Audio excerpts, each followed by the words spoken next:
taong 2004,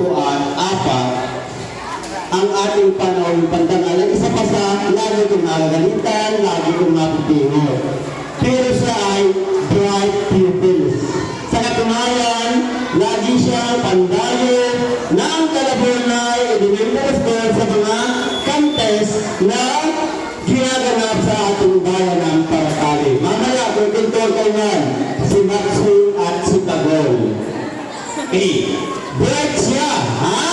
At kung hindi lang siya natalino, kundi bright, ibig sabihin, magsilbing liwanag para sa mga kabataan ngayon na nagsisipagtapos na piniti aral. Siya ay nagtapos ng elementarya noong taong 2004. Naalala ko nang siya ay bigyan ko ng award, pinakamasipag.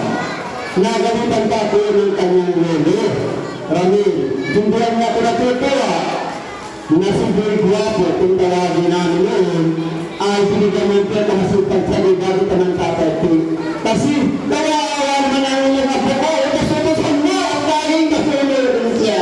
Laging masipag. Taong 2011, siya ay nagtapos sa Paracali National High School. At sabi nga na sir, sila ay magkaklase. Magkaklase sila ng high school. At pagkatapos niya ng high school, siya ay nagpatuloy ng pag-aaral sa Camarines State College sa kursong Bachelor of Science in Information Technology o IT. At pagkatapos niya na siya ay nakagraduate ng college, agad siya nagkaroon ng trabaho sa isa sa pinakamalaking kumpanya sa buong Pilipinas, ang PNDT, Philippine Long Distance Telephone. At sa kasalukuyan, siya ay isa sa junior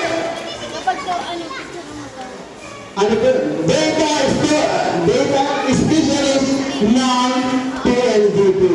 Okay, alam ko ang nanay niya tuwan-tuwa ngayon. Lugod doon, pinakikilala sa inyo ang ating tunay pantangal. Delegated si Richard Abdano Rubinos. Ano pa natin